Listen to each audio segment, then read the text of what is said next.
bienvenue à vous si vous nous rejoignez sur le plateau de la matinale. Nous sommes ensemble encore une petite demi-heure pour prendre votre dose d'infos pratiques et d'actu 100% Vendée en direct. Nous sommes aujourd'hui le mardi 24 mai. Aujourd'hui, en plus, c'est la journée mondiale du bricolage. C'est ce qu'on a relevé depuis 7 heures. Donc, c'est le moment de faire tous les petits trucs qui traînent à la maison. Vous savez qu'on repousse toujours à demain. Et puis, vous pouvez garder d'ailleurs la matinale en fond sonore sur le smartphone. Ce sera l'occasion d'entendre, si vous êtes à la recherche d'un petit boulot, une idée justement dans le journal, la mise sous pli des programmes des candidats aux législatives qui va se faire dans les prochains jours et qui recrutent car il faut de la main d'œuvre. Tous les détails donc dans quelques minutes. On parle aussi de ce voilier nouvelle génération qui va sortir des chantiers d'Éole Performance, l'entreprise du skipper Benjamin Dutreux à Talmont-Saint-Hilaire. Et puis notre chronique coup de pouce aux assos du jour va nous emmener à la Tranche-sur-Mer à la rencontre d'une association qui a besoin de bonne volonté pour l'aider à emmener chez le vétérinaire les chats errants de la commune pour les stériliser.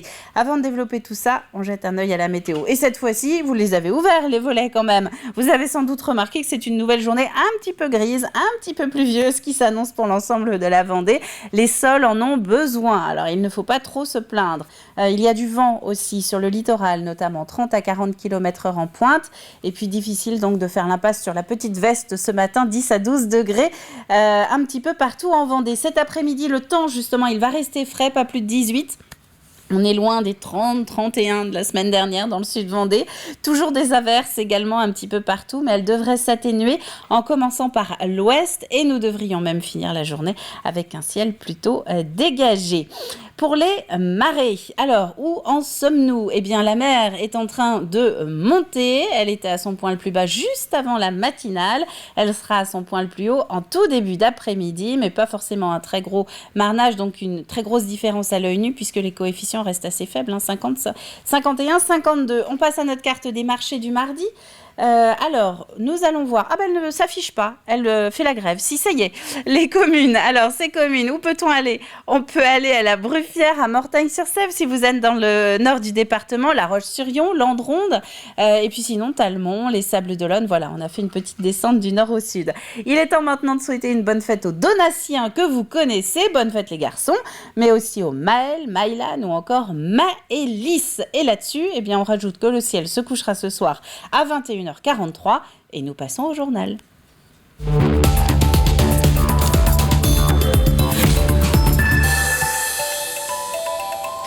Et parmi les sujets de ce journal, nous allons commencer avec les élections législatives. Nous votons les 12 et 19 juin prochains pour renouveler nos 5 députés vendéens.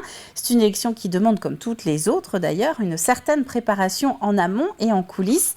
La mise sous pli des programmes se prépare notamment maintenant. L'ASDAC est en charge de trouver un petit peu plus de 300 personnes pour s'en charger dans quelques semaines. Écoutez. On recherche tout type de personnes puisqu'on recrute 350 personnes pour les 15 et 16 juin 2022. Donc on recherche, pour le coup, on élargit notre recherche. Elle n'est pas uniquement dédiée au public en insertion. Ça peut aussi être des étudiants ou des lycéens à partir de 16 ans avec autorisation parentale, des personnes retraitées, des personnes qui travaillent à temps partiel. Pour cela, il faut être disponible le mercredi 15 et le jeudi 16 juin, de 8h à 18h, et ça va se trouver au parc des expositions des Oudéries à La Roche-sur-Yon. Parmi les candidats, voici 2 nouvelles têtes dans les présentations. À la NUPES, Nouvelle Union Populaire Écologique et Sociale, présente plusieurs candidats en Vendée et parmi lesquels donc Lucie Etonneau. Elle est conseillère régionale Europe Écologie Les Verts depuis 2015. La jeune femme de 34 ans se présente sur la première circonscription du département. Et puis autre candidat de cette Union de la Gauche que vous allez entendre juste après, c'est Nicolas Hélary. À 43 ans, il est conseiller municipal d'opposition à La Roche-sur-Yon. Il se présente sur la 2e circonscription. Aujourd'hui, sur le territoire vendéen, il y a une véritable rupture d'inégalité dans l'accès aux soins. On a des hôpitaux où les services d'urgence sont en tension permanente et il faut trouver des solutions pour demain avoir du personnel formé, soigné et pour pouvoir aussi bien vieillir et être en bonne santé sur le territoire vendéen. Un autre dossier important, c'est le dossier de l'agriculture. On vit en ce moment des températures qui sont anormales pour la saison et il faut accompagner nos agriculteurs et agricultrices à changer de modèle agricole pour leur permettre de vivre de leur travail. et d'assurer leur santé et d'assurer une bonne alimentation aux Vendéens et Vendéennes. Le premier des sujets, ce sera le pouvoir d'achat. On est en Vendée, un territoire qui est spécialiste des bas salaires. Donc le pouvoir d'achat est quelque chose d'important. La rehausse du SMIC à 1 500 € que l'on propose permet de répondre aux problématiques du territoire, aux problématiques sociales. C'est un exemple. Il y a d'autres exemples, par exemple avec les déserts médicaux. Nous avons tout un programme sur la question extrêmement concret. Et puis aujourd'hui, on sent bien aussi une déconnexion démocratique complète entre le peuple et ses élus. Il est temps d'y remédier. C'est pour ça qu'on propose la 6e République et de revoir l'intégralité des institutions. C'est un mouvement qui devait fêter son centenaire en 2020, mais la crise sanitaire est passée par là. Les scouts et guides de France profitent donc de ce printemps 2022 pour se retrouver. En Vendée, 4 groupes existent et avec leurs voisins de Loire-Atlantique, eh bien, tous ont convergé sur Saint-Laurent-sur-Sèvre ce week-end. Alix Solanos. Tu vas voir, c'est pas fini. Des chants, du partage, des jeux, certaines choses n'ont pas changé depuis les débuts du scoutisme il y a 100 ans, même si le mouvement s'adapte au temps qui passe. On a quand même évolué avec notre époque, quand même, un peu, j'espère. Mais oui, il y a eu du changement. Après, il y a des bases qui sont restées, les piliers de la méthode scout, on appelle ça. Donc la loi, la promesse, la vie dans la nature, l'éducation par l'action, voilà, tous les piliers du scoutisme. Il y en a 8, là, je ne vous ai pas tous dit, mais voilà. Du coup, ça reste. Des piliers immuables qui font l'essence même du scoutisme et ravissent ses adeptes. On dort dans la tente, dans la nature et on apprend à se débrouiller et du coup c'est bien pour plus tard. Le feu de camp, les grands jeux, dormir sur la tente, les copains. Voilà plus de 2 ans qu'ils ne s'étaient pas retrouvés tous ensemble. Alors ce centenaire du scoutisme, c'est l'occasion de renouer des liens. Arnaud David a pour l'occasion ressorti son foulard d'il y a 35 ans et avec lui, tous ses souvenirs. Les mêmes souvenirs en fin de compte d'être en groupe, de partager des constructions, des activités, des jeux. J'ai rempilé cette année pour encadrer justement ces jeunes qui en fin de compte aujourd'hui, beaucoup ne demandent que ça, ne plus être sur les écrans et partager en extérieur plein d'activités. Nolwenn a découvert le scoutisme et ses valeurs à l'âge de 10 ans. Elle est aujourd'hui cheftaine et encadre donc les plus jeunes à qui elle veut transmettre ces mêmes valeurs. L'esprit d'entraide, je pense que c'est une des valeurs les plus importantes qu'on a. Et puis même se surpasser, apprendre de soi-même. Et ça, à l'école, on apprend des choses très scolaires, des trucs en fonction de nos matières, etc. Et des valeurs que je trouve plus importantes, on les apprend au scoutisme. 1900 scouts sont déjà inscrits sur le territoire Atlantique Vendée. Mouvement catholique à la base, les scouts et guides de France s'ouvrent pourtant à toutes les confessions et aux jeunes athées. Un temps délaissé, le mouvement attire de nouveau et l'ouverture de nouveaux groupes sur la Vendée et la Loire-Atlantique est d'ores et déjà prévue pour répondre aux nombreuses demandes. Quelques images maintenant de cette table ronde organisée en fin de semaine dernière à La Roche-sur-Yon. Une table ronde sur la maltraitance en EHPAD et résidence autonomie. Une rencontre alors que de nouvelles découvertes ont été faites quasiment au même moment dans certaines résidences du fameux groupe suisse Orpea. Pour les organisateurs de la rencontre, c'est justement le moment d'en parler et de mettre des mots sur le phénomène. Elle est sournoise, elle peut être dans tous les défauts d'accompagnement, dans les petits gestes du quotidien qu'on oublie de faire et dans le manque d'écoute. Donc c'est vrai qu'il était important pour nous aujourd'hui de pouvoir aborder la notion de maltraitance, de revenir sur la définition de la maltraitance. Puis surtout, en parlant de maltraitance, de remarquer à quel point on est bien traitant au quotidien dans l'accompagnement de nos aînés. Un drôle de cortège à présent dans les rues de La Roche-sur-Yon ce week-end. Un défilé déguisé et à 2 roues pour fêter les 10 ans de Carnavélo. Une initiative de l'association Armaguidon qui défend, je cite, la joie de vivre à vélo. Ce qui est sûr, c'est que les sourires, eux, étaient bien au rendez-vous. Pierre Dalicieux. Le temps d'un samedi après-midi, les vélos prennent l'avantage dans les rues de La Roche-sur-Yon. Carnavélo, un événement haut en couleur et en bonne humeur pour promouvoir le 2 roues, non sans humour. Car le message passe toujours mieux avec le sourire. Le but numéro 1, c'est que les gens retournent sur leur vélo. Et plutôt que de le faire avec des discours moralisateurs, eh bien, on s'est dit qu'il fallait un petit événement sympathique et convivial qui donne envie de retourner sur sa bicyclette, de la briquer et de mettre son plus beau costume et de découvrir des bouts de la ville de La Roche-sur-Yon parce que chaque année, en fait, on fait un parcours différent et on essaye de faire un parcours où on découvre des petits chemins creux, des endroits peu connus et aussi des grands boulevards où on va croiser en fait du monde pour qu'on soit visible, pour qu'on pendant quelques secondes on change un petit peu la face de la ville. En famille, déguisés, ces participants à l'événement viennent pour se faire plaisir entre amis avec les enfants. L'occasion de rigoler mais aussi de militer pour le vélo et les déplacements doux. L'idée, voilà, c'est de prendre un peu le pouvoir sur les routes avec le vélo. Ça nous plaît en fait. Ouais, militant, c'est voilà, promouvoir un peu le déplacement doux, le vélo, se balader avec. Il fait beau, et puis le côté carnaval aussi. Surtout le côté carnaval, déguisé, tout ça, voilà, c'est ça qui nous plaît. C'est toujours aussi agréable, aussi festif. C'est un moyen très sympa, je trouve, de militer, puis de montrer que le vélo, c'est la solution d'avenir, quoi. Il faut dire qu'ici, la petite reine est la star de la journée. On ne voit qu'elle et on n'entend qu'elle, pour le plus grand plaisir de ses admirateurs. Il fait beau, les oiseaux chantent, les clochettes sonnent, il y a plein de vélos partout, c'est le paradis. J'aime bien faire du vélo et du coup, j'aime bien partager ça avec d'autres gens. C'est sympa mais il fait chaud, hein. Ouais, il va faire soif ce soir. Et oui, car à la fin, il faudra fêter cette belle journée, avec modération bien sûr, car tout le monde rentrera à bicyclette, bien entendu. Et nous allons terminer ce journal avec de la voile. Visite de chantier pour la skippeuse bretonne Marie Gendron qui se prépare à la Mini Transat 2023. Une visite en Vendée puisque son voilier est actuellement dans les chantiers d'Éole Performance, une entreprise d'un autre navigateur, un certain Benjamin Dutreux qui avait fini 9e au classement du dernier Vendée Globe. Maître d'œuvre à Port-Bourgenais, il vient de développer ce prototype encore peu vu à partir de fibres de lin. Marie a fait le choix d'avoir un bateau avec un bonnet rond et puissant et qui est surtout super fiable. Et je pense que c'est un bon choix parce qu'on voit les dernières courses ont été gagnées par le même bateau que celui-là. Donc voilà, en dehors de ce côté éco-responsable avec l'utilisation de la fibre de lin, c'est un bateau qui est plein de technologies. Et c'est vrai qu'on a voulu y implanter en plus de la notion de performance une notion d'éco-responsabilité. Et voilà, Marie elle a fait le choix de pouvoir perdre 5 kg du poids de son bateau pour y implémenter de la fibre de lin. Donc forcément la fibre de lin ça devient plus lourd parce que c'est moins solide que du carbone pour faire simple. Donc forcément il faut qu'on en mette un peu plus. Et donc voilà, il y a quelques éléments du bateau non structurels qui ont été fabriqués en fibre de lin, quoi. La première vie de ce bateau, ça va être de se qualifier déjà pour la Sable les Açores qui a lieu cet été. Donc il y a des courses à faire dans un premier temps, notamment la Fastnet qui part au mois de juin. Et après la qualification de la Sable les Açores, il y a suffisamment de milles après pour participer à la Mini Transat en 2023.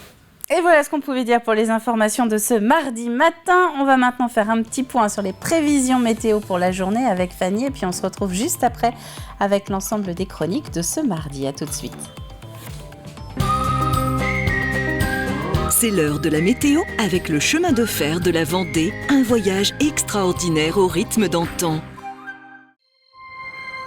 Bonjour à toutes et à tous. Après la série d'orages, notre nouvelle semaine s'annonce beaucoup moins chaude, mais globalement, le soleil revient à partir de mercredi avec une remontée progressive du mercure pour ce week-end de l'Ascension. En attendant, c'est bel et bien un mardi mitigé qui nous attend. Les nuages circulent en matinée sur l'ensemble du territoire avec un risque d'ondée. Le mercure, comme je vous le disais, est en baisse. On compte 11 à 12 degrés de moyenne dans l'intérieur des terres et 14 à 15 degrés pour le bord de mer. Dans l'après-midi, eh bien, pas de grands changements. Les averses résistent et les nuages s'imposent toujours. Côté température, on compte 16 degrés le long des côtes, 17 pour la Tranche-sur-Mer, 17 également à la Châtaigneraie et 18 degrés partout ailleurs. Allez, on jette un œil aux prévisions des 3 prochains jours. Mercredi, le ciel se découvre petit à petit. Même si un voile de nuages résiste, les températures sont comprises entre 10 degrés le matin et 21 au meilleur de la journée. Jeudi, en ce jour férié, c'est plutôt mitigé le matin, puis ensoleillé dans l'après-midi. Le mercure affiche un minimum de 11 degrés au réveil et 22 maximum. Enfin, vendredi, retour du soleil, il va briller généreusement en Vendée et le mercure reprend également quelques couleurs avec 12 degrés au petit jour suivi de 24 degrés au plus chaud. On revient à notre mardi ce 24 mai. Le soleil nous accompagne de 6h21 à 21h43. Bonne fête à tous les Donatiens. La mer s'annonce peu agitée avec de petits coefficients de marée 51 et 52. Je vous souhaite à toutes et à tous de passer une merveilleuse semaine sur TV Vendée. Rendez-vous prochainement pour un nouveau bulletin météo.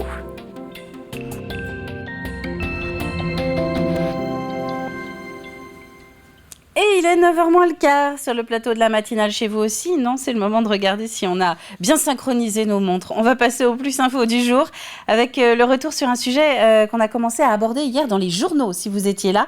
C'est ce dispositif participatif qui permet de surveiller l'évolution du trait de côte avec Coast Snap, c'est le nom du dispositif. Eh bien, c'est en fait nous tous qui alimentons la base de données d'observation et ce, simplement grâce à nos téléphones.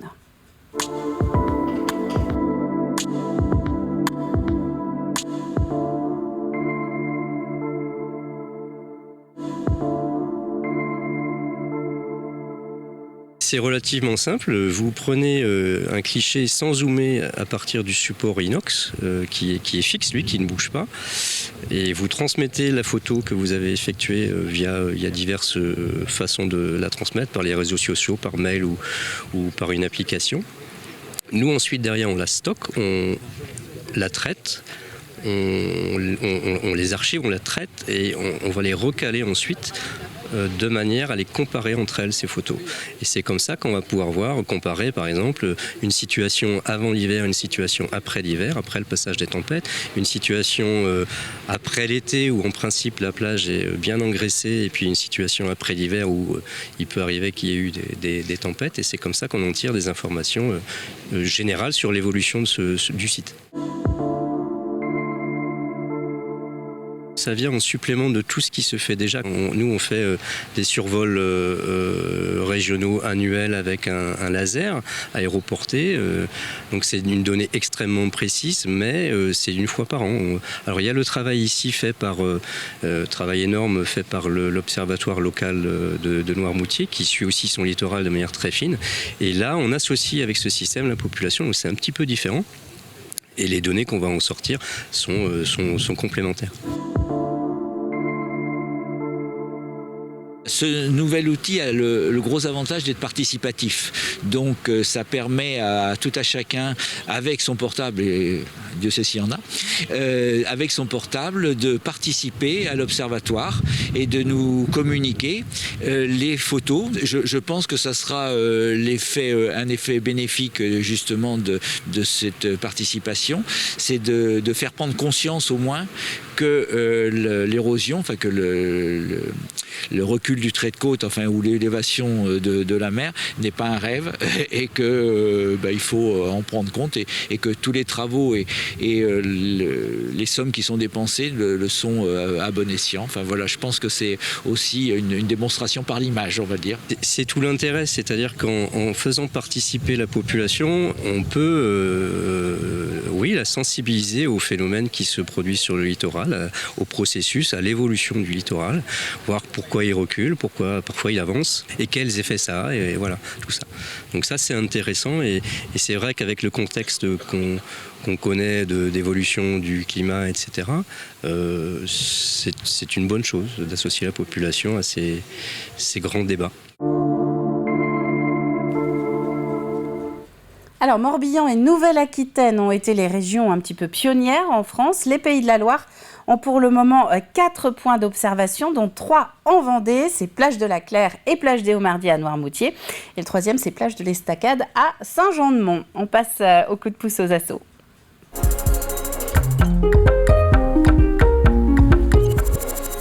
Avec une chronique qui ne va pas vous laisser insensible si vous aimez les chats. L'association Tranche Chat à la Tranche-sur-Mer recherche des bonnes volontés pour l'aider à stériliser les chats errants ou en tout cas à l'aider à les repérer.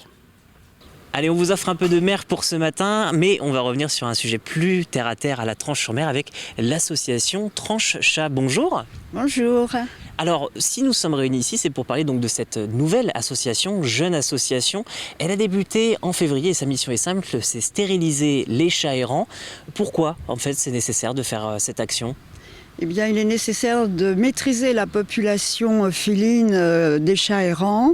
Les chats se reproduisent énormément en une année. Et je rappelle pour les téléspectateurs, ce n'est pas juste une lubie d'avoir une rue propre avec des chats qui ne percent pas les poubelles ou de ne pas avoir de bruit de chats qui se battent la nuit.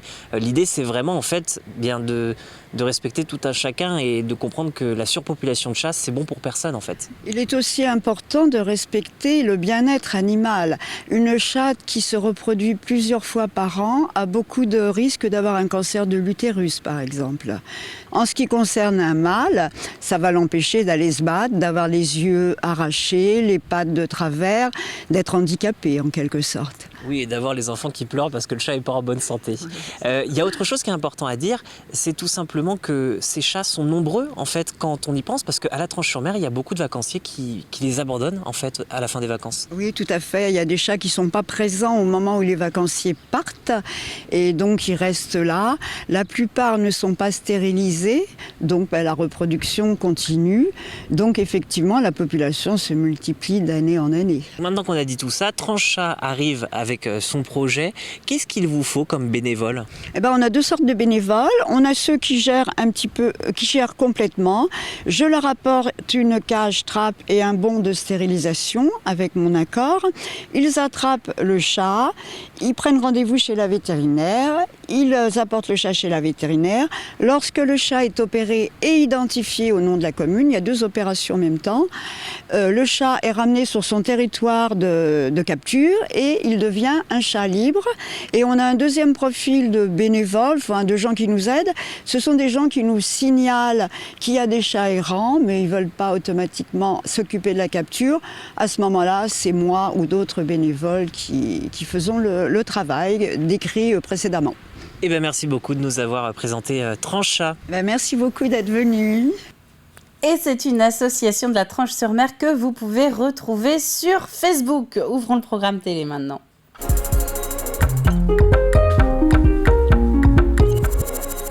Avec parmi les nouveautés sur l'antenne de TV Vendée, un extrait du Café de la Marine, un nouveau numéro qui sort et qui est consacré cette fois-ci à Kevin Escoffier. Kevin qui revient évidemment sur son naufrage qui a marqué le dernier Vendée Globe.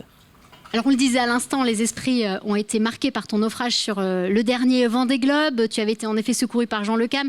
Tu avais eu ce texto resté célèbre, « Je coule, ce n'est pas une blague ». Forcément, ce naufrage, on en parle. Est-ce que ça t'agace un peu ou est-ce que ça fait partie de ton histoire et tu l'acceptes ? Non, je le comprends tout à fait. Pour moi, je préfère passer à autre chose, je préfère passer au sport, je préfère passer, il y a un nouveau bateau. Dès la dernière fois que je suis retourné naviguer, c'était en ultime à Carmel-le-Cléache. Une belle transat Jacques Vabre. Exactement, sur la Jacques Vabre. Donc je pense que je montre que je ne cherche pas à surfer, sans mauvais jeu de mots, mais je ne cherche pas à surfer sur cet événement du Vendée Globe. Moi, je cherche la compétition et le sport. Maintenant, une fois que j'ai dit ça, je comprends tout à fait qu'humainement, les gens ont été marqués par cette histoire. Ma famille l'a été, mes proches l'ont été, le grand public l'a été. J'étais connu, on va dire, du milieu professionnel avant le Vendée Globe pour avoir navigué au large en équipage, en équipage réduit. J'ai été connu du grand public à travers cette histoire, donc je comprends tout à fait qu'on m'en reparle. Maintenant, on m'en reparle. Par contre, à moi de travailler pour que justement il y ait d'autres choses à raconter que seulement cette histoire et j'espère le faire plutôt pas trop mal en allant faire de la compétition sur de très beaux bateaux comme l'ultime de Banque Populaire ou le nouvel IMOCA PRB. Alors justement, après cette transat Jacques Vabre que tu as évoquée en ultime avec Armel Lecléache, tu écris les premières pages d'une nouvelle histoire avec un foiler aux couleurs orange, c'est immuable chez ton sponsor. Il a été mis à l'eau le 7 mai dernier, donc c'est très récent. Et on imagine, comme tu viens de le dire, que tu as plus envie de regarder devant que dans le rétro. On voit les images de la mise à l'eau, d'ailleurs. Ouais, je le trouve très joli, moi, en toute objectivité. Bien sûr. Très belle ligne, épurée au niveau de la déco. Parfait. Un très beau nouveau bateau PRB, Kevin Escoffier, qui navigue désormais donc sur ce nouvel IMOCA et avec lequel il va se lancer dans la route du Rhum à l'automne et bien sûr au Vendée Globe en 2024. On va rappeler juste un des principaux titres que nous avons développés depuis 7 heures dans cette matinale. Ce sont ces 53 candidats officiellement en lice en Vendée pour les législatives de juin prochain. Autant de programmes à mettre sous pli, à répartir dans les 5 circonscriptions du département pour que nous puissions renouveler nos députés en toute connaissance de cause. La mise sous pli, c'est une préparation minutieuse qui nécessite justement de recruter près de 350 personnes entre les 2 tours. Et là-dessus, on va passer au jeu de la matinale.